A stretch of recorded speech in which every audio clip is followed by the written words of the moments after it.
عافية صار عندهم تونة. إيه عافية ما غيرهم حقين الزيت. الدراسات تقول من زان زيته زانت تونته، لأن كل شيء يجي بالعشرة. شفت الصغير إذا تربى مع كبار صار مثلهم. وماري بعشرتها مع جدتك. يما يصير الكبسة. الكبسة حالتها حامض. راس مسبوط لا مراسة ولا هب.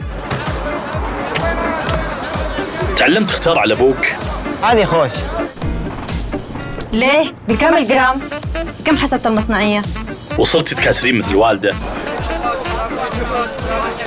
حتى أبو مايكل تطبع بطبعنا كنا من ربعنا. بالعافية.